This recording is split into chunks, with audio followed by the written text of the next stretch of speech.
So are you intrigued over the temperature blanket, but you're having reservations because it's too many colors or it takes too long? Well, let's mix it up a little bit because it doesn't have to take a year long and it doesn't have to be all the colors of the rainbow. And those of you out there that are wondering what is a temperature blanket? Well, it's a blanket that is usually a year-long project and you crochet a row a day or a row a week that represents the temperature for that day or for that week. Hence, temperature blanket. But guess what? It doesn't have to take a year. You don't have to do it every day. You can do it daily if you so choose. You can do it weekly. You can do it monthly. Whatever you want to do is how you can put together your temperature blanket and or temperature project, which we're going to discuss. A lot of people are gravitating to the temperature blankets. You're seeing them all over YouTube. And guess what? They're nice keepsakes. Some of them have a nice play on colors. Honestly, it's like a calming daily, weekly, or monthly routine.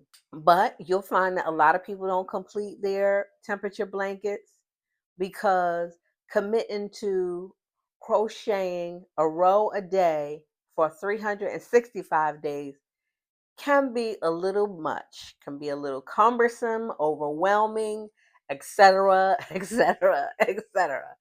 Now, granted, we love to crochet, but we want to crochet when we want to crochet. We want to crochet whatever we feel like crocheting. Hence why we have so many whips. But that's a topic for another day.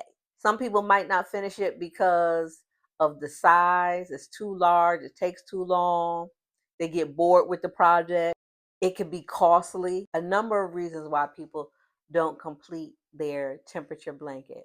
But I'm here to help you start a temperature blanket, whether it's a throw blanket, a lap blanket, or something else. We're going to start it and we're going to finish it. But we're prepping for it so we can start it at the beginning of next month. So the perfect way to combat not completing your project is to choose a routine that works for you. Whether you want to work on it day by day, whether you want to work on it once or twice a week, whether you want to whether you want to work on it once or twice a month, it's up to you. It doesn't have to be done daily. When you're crocheting the blanket, the colors coordinate with the temperature for the day. And you don't have to go with the common colors where for high degrees you go with a yellow or a bright orange, or you can make your own color chart. And so you can choose a starting temperature and ending temperature and have it and equate that particular temperature to a particular color. And I'll put an example right here so you'll know what I'm talking about. So let's say you want to do a temperature blanket, but you don't want the rainbow because you want to put this on your bed. And let's say your color scheme in your room is not the rainbow, but your color scheme is, I don't know, blue and gray, you know what I'm saying, and some other color. Then, you know what I'm saying, you can always do the temperatures in different color schemes. So you can have temperatures with a variety of blues, a variety of grays. You could do neutrals, you could do pastels, you could do neons, you could do nudes. The sky is the limit on what you could do as far as colors are concerned. And keep in mind, the larger the project, the larger the cost, and the more yarn you'll have to buy. So my suggestion to you is purchase yarn when it's on sale. I think it's Hobby Lobby who has a sale of 30% off every other week. Michael's has sporadic sales. Compound the coupons. Download these apps to your phone because you get rewards every time you make a purchase from Michael's and Hobby Lobby.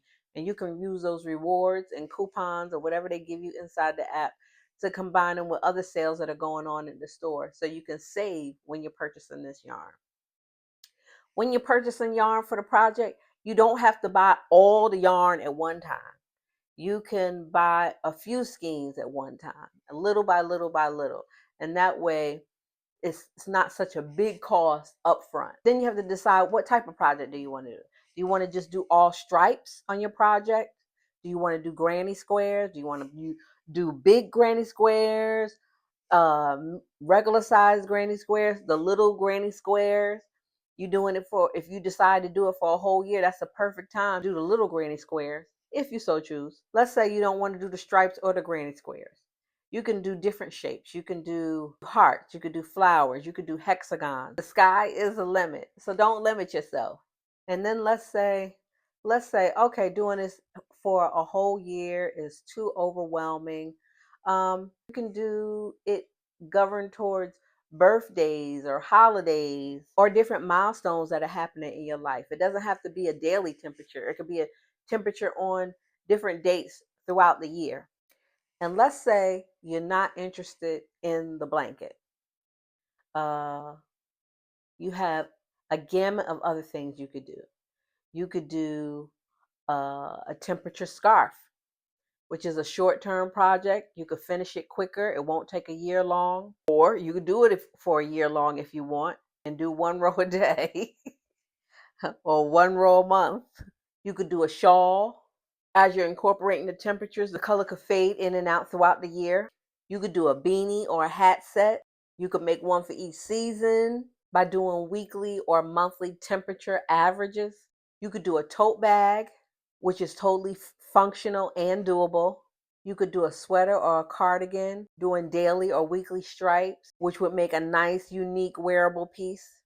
You could do a temperature amigurumi. Pick whatever animal you want. You could even pick shapes. Again, the hearts, the stars, hexagon. You can even do temperature coasters, coasters that you put your drinks on. You could do one for each month. You could do a temperature pillow and have two panels, the front with with the stripes on the front, with the back being a solid color that coordinates with the front colors.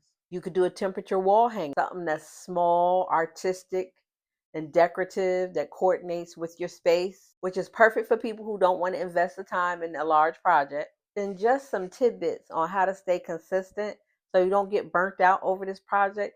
Should you decide to do the blanket, track temperatures weekly instead of daily. Batch crochet, which is great if you're doing flowers, hearts, or granny squares. And set tiny goals for yourself.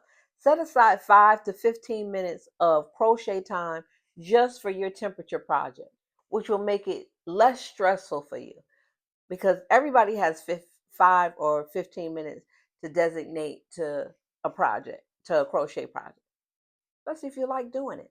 And then keep your yarn organized by the temperatures. That way it's easy for you to change yarns, get your yarn, and make the necessary adjustments when you need to. So keep in mind, this does not have to be perfect. We just want it to be meaningful. I'm going to embark on the temperature blanket, but I'm going to do colors that coordinate with my space, my bedroom. And I'm doing the blanket because I want a large blanket that I'm not going to sit down and do otherwise. But what do you want to do? Are you going to do the blanket, the hat, a shawl, a beanie? What? Let me know in the comments. I want to know what y'all are doing out there. You might make me change my mind.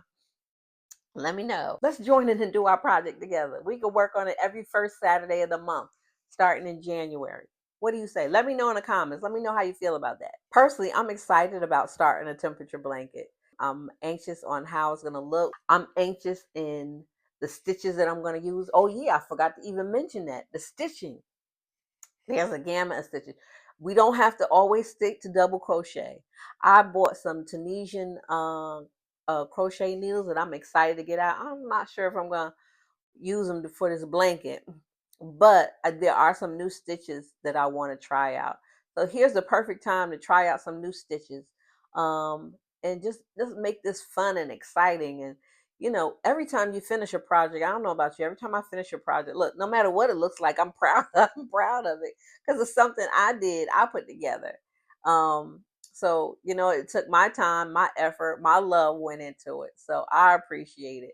And I'm sure you're going to appreciate yours. So I'm excited to get started on this. Again, share with me. Let me know what you're doing. If you have another idea that I didn't mention, hey, drop it in the comments. Let me know. It might be something I want to do. But I can't wait to get started. Happy crocheting.